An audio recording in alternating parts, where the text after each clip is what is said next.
Greetings everyone, Banner from TheVirtualEconomist, and welcome to a new video. If you guys have been watching my videos for some time, you might remember a video that I released back in February titled 10 Life Hacks to Make Trading Easier. Now, as it turned out, that video ended up being pretty popular, currently boasting an impressive 55,000 views. Of course, as you guys can imagine, just like any other greedy YouTuber that is quote-unquote running out of ideas, I figured I should jump on the opportunity to make a sequel so I could tell you guys a little bit about 10 more life hacks that might just make trading easier. Now, before I jump into the first item on the list, I do want to go over one thing, and that is the definition of a life hack in regards to TF2 trading. You see, when I released the first video, I actually had a number of people that seemed audibly upset in the comment section, saying that I shouldn't have called these life hacks and that they were really just trading tips in disguise. Now, I will admit that the video was basically a trading tips video. However, just like I briefly mentioned at the start of that video, I tried to pick out tips that weren't explicit profit advice, but were rather tips that exemplified a clever, or not initially obvious way to increase your chances of getting good trades. Thus, to me, this is my definition of a trading life hack, and it will continue to be this throughout the rest of the video. Alright, so without further ado, let's get right on into it. Number 1. Never remove friends from previous trades. All too often, I seem to encounter people that add me, make a trade, and then immediately remove me without a word. Now, if these people are not much into the trading scene, then I don't really have much of a problem with this. However, if you're trying to actively trade and make profit, I don't quite understand why you'd be so quick to remove people. You see, the more active traders you have on your friends list, the more people you have that you can potentially make trades with. And I mean, if you've traded for even just a little bit of time, chances are you've encountered an item that is really hard to sell, and especially if that item is a high tier unusual, you've probably ran out of people to negotiate with just on trade servers. However, if you have a number of friends on your friends list that are active traders, you can just periodically message them and see if they would be into any of your items, increasing your chances of selling your stuff exponentially. To be honest, you wouldn't believe the number of trades I've gotten in my trading career just from people messaging me about literally random offers, so I would definitely advise people not to remove friends too quickly. Number 2. Use calculator.tf. From my experience helping new traders, definitely one of the most common questions I seem to get is simply how to convert between all of the different currencies in TF2. Now, as a veteran trader, I've always found this pretty easy, but to newer traders especially, it definitely does make sense why people would be unsure about how to do this. I mean, the fact that there is no 0.99 ever refined is a hard concept to wrap your mind around, and converting 0.73 of a key just sounds like a nightmare. But don't fear. If you're looking for a way to convert a certain amount of refined into scrap, or to see how much metal is in 0.12 of a key, I would definitely recommend the simple website calculator.tf. It pulls the prices of keys from backpack.tf and does all the conversions for you, so all you gotta do is just type in a certain amount of any currency, and it will pop up an equivalent value in every other one. So if you wanted to prank someone by paying a key's value in scrap, it'll tell you just right there how much time you're gonna have to waste crafting. Also, a little known fact, you can actually do some conversions like this in the backpack.tf search by just typing convert followed by the amount and the currency you want to convert. This definitely doesn't have as much functionality as calculator.tf, but it is still pretty handy. Number 3. When sending offers, pick the currency at the back of a backpack. Now, I don't know about you guys, but this has happened to me over and over again. You send an offer to a well-known trader's buy order, selling your, say, taunt for 10 ref, and instead of them accepting your offer, you see the infamous items now unavailable for trade. Now, assuming the trader isn't violating the backpack.tf rules by purposely not accepting your offer, the reason this is happening is because they received another offer on the exact same 10 ref, and they wound up accepting that one first. Now, a clever way to get around this is actually going through the trader's backpack, and when sending an offer, selecting the currency that is close to the back of the backpack.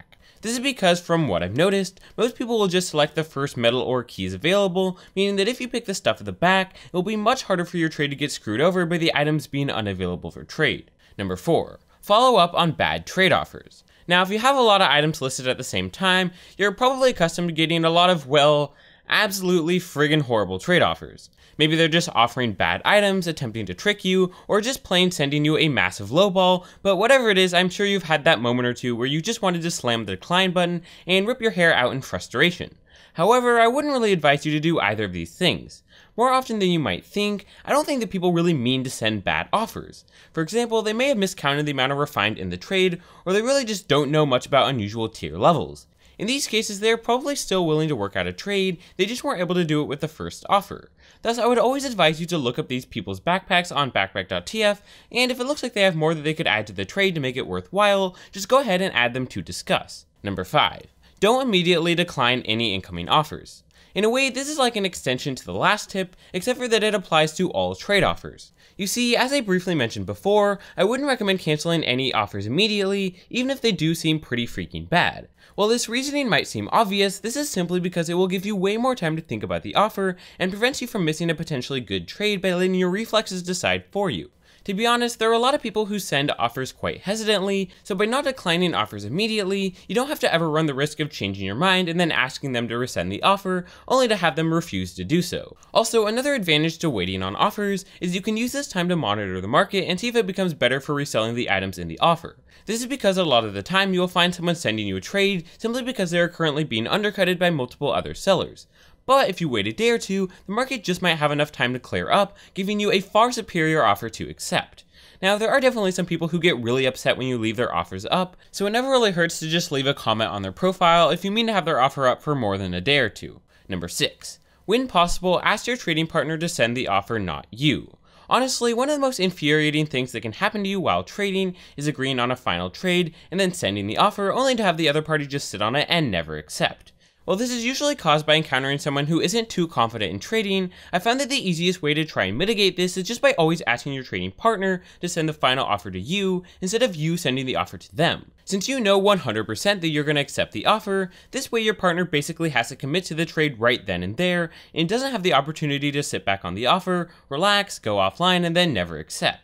Honestly, if the other party refuses and isn't willing to send the offer to you, then it pretty much means that they would never accept the offer anyway, and it can let you know that you haven't in fact reached the final offer, and you unfortunately still need to do more negotiating. Number 7. Use the !backpack command as much as you can on trade servers. Now, in the last life hacks video, I showed you guys how to use the !backpack command to find somebody's Steam community URL when on a trade server. However, there are definitely more uses to the command than just doing that. Because it fetches somebody's backpack, it can and really should be used as a great way to see what somebody has in their inventory before potentially initiating a trade.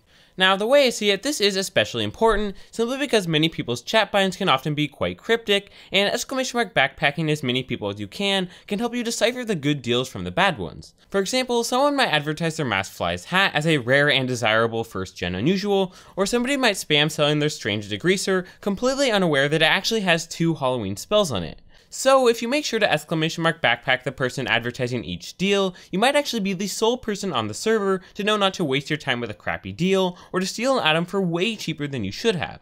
I've definitely gotten my fair share of great deals this way, so I can't really recommend doing this enough. Also, not sure if many of you guys know this, but you can actually use the command when standing in front of someone to view their backpack without actually having to bring up the dialogue at all. Pretty handy if you ask me. Number 8. Use buy orders to determine the sellability of an item. If you trade low value items a lot, you probably know that most of these have buy orders on backpack.tf that are very close to the actual prices of each item. For example, the Bomber Knight is priced on backpack.tf at 18.55 ref, but it does in fact have buyers as high as 18.33 ref. However, on the other hand, unusuals rarely have competitive buy orders. For example, even though the Scorching Glove is quite a nice hat, the highest buy order is only 41 keys pure, when it is priced at 55. Now from this, I think it is actually logical to deduce that regular items sell much better for pure than unusuals, simply because the discount buyers are willing to pay a greater percentage of the item's price in pure just right off the bat. Now here's where this gets pretty cool. Since most items with higher buy orders sell better for pure, you can actually compare the tier of 2 different items just by using their buy orders and doing some pretty simple math. Just divide the price of the highest buy order by the backpack.tf price of an item, and you will typically get a number less than 1. For the sake of making something that sounds really cool, I'm going to call this number the Economist coefficient. Then just compare this number to other items, and whichever number is higher represents an item that is theoretically easier to sell, specifically for pure. For those curious, an item with a coefficient of 1 would represent an item that can always sell for its backpack.tf price in pure, a coefficient of 0.5 would represent an item that can at worst sell for 50% of its backpack.tf price in pure, and a coefficient over 1 would actually represent an item that can sell for over its backpack.tf price in pure. Of course, the latter isn't very common at all, and this is usually just an item that needs to be price adjusted higher. Regardless, using this Economist coefficient is still a great way to look at multiple items to decide which one is better to trade for. Number 9. Refrain from undercutting sellers on high tier items. To be honest, this mostly just applies to unusual traders, but even if you're not trading high tier hats, it is still a great lesson about how the TF2 economy works. Now, if you're accustomed to selling expensive unusuals, you should have hopefully heard by now that unusuals simply don't sell for pure keys. In fact, if you really compare the number of pure keys in existence to the total value of all unusuals, you'd be startled to know just how few keys actually exist. Thus, and this might seem a little bit strange to a lot of you, but it is honestly unreasonable to expect people to want to buy your 50 key unusual more if you undercut a seller and drop the price to even 45 keys pure. In fact, on most unusuals, trying to undercut people is actually way worse than keeping your pure bio at the price of other sellers. This is because you will not only rarely sell your unusual for a slight discount in pure, but you risk screwing over the entire market on your unusual. I mean, if you have an unusual with a lot of sellers and you list it for 45 keys pure, someone might undercut you even more, listing for 42 keys pure, and someone might undercut that, listing for 40 keys pure, and so on and so forth. Now, all of a sudden, when somebody takes a look at your unusual, it is only reasonable for them to value it at as low as 40 keys, regardless of the 50 key backpack.tf price, and there is a very high chance that it will soon be price suggested lower. So a simple bit of advice here would be to never undercut other sellers more than maybe 1 key, unless you know for a definite fact that you're dealing with an unusual that could sell for its pure price relatively quickly. I also do want to point out that this is even more important when quick selling unusuals. The way I see it, there can only ever be one quick seller on an unusual at any given time, and if you try and undercut a good quick sell with an even better quick sell, it really won't make your sell at all. If anything, people will just cite the fact that there are 2 quick sellers and say that your unusual is overpriced, and thus is not going to sell well at all. And finally, number 10. Try and influence other sellers' buyouts. Now, this final life hack does again apply more to unusual trading than other types, but this is mostly because it is an extension to the last tip. You see, a lot of the time people are pretty dumb, and they will enter undercutting wars on unusuals that will never ever sell for pure keys ever in their entire lives.